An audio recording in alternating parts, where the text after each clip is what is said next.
Assalamualaikum warahmatullahi wabarakatuh. Perkenalkan, nama Ali Muhammad Rizky, semester kedua di Fakultas Hukum Universitas Kencana.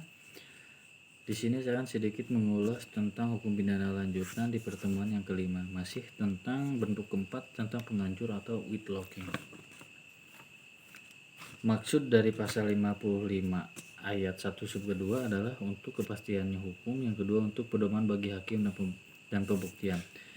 Terhadap pengaturan daya upaya secara limitatif, ini ada kritik dari Haji Wingkal Suringa yang mengatakan, jika daya upaya tidak dibatasi, maka orang yang cerdik pandai dapat memakai daya upaya lain di luar KUHP atau di luar yang diatur oleh pasal 55 ayat 1 sub kedua tersebut. Misalnya ratap tangis, cerita-cerita keberhasilan dan lain-lainnya. Untuk contohnya di sini Pak Andi bercerita kepada Ibu Dewi tentang keberhasilan saudaranya di Jampang, dan di sana ada orang pintar yang membantu menggandakan uang dari uang 100 juta menjadi 1 miliar. Daripada capek-capek kerja, tentu saja supaya Ibu Dewi tertarik, dalam hal ini Pak Saragi menggerakkan Ibu Nopitas supaya tertarik sama ceritanya.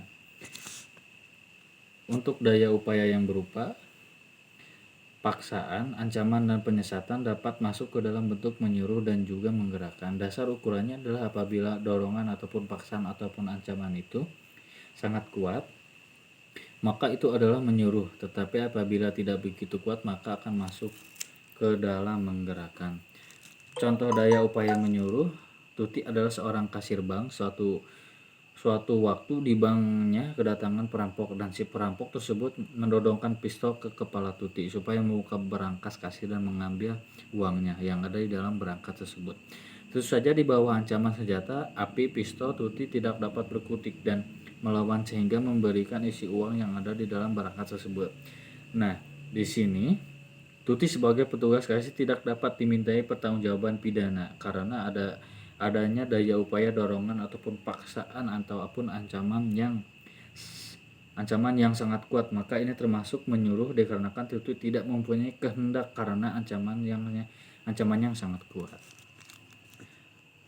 Jenis dorongan ataupun paksaan ataupun ancaman yang sangat kuat itu harus yang bersifat layak dan umum. Di dalam undang-undang tindak pidana khusus korupsi menyamakan kedudukan pelaku dan pembantu dalam satu kejahatan korupsi.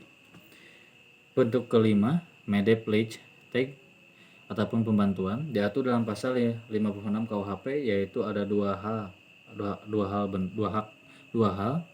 Yang pertama, pada saat kejahatan dilakukan, dalam hal ini tidak ditentukan bentuknya secara limitatif di dalam undang-undang.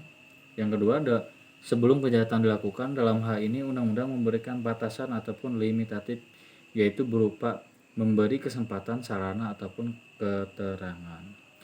Mungkin itu saja yang bisa saya sampaikan. Mohon maaf bila ada penyampaian yang kurang berkenan. Wabillahi taufiq wa hidayah. Wassalamualaikum warahmatullahi wabarakatuh.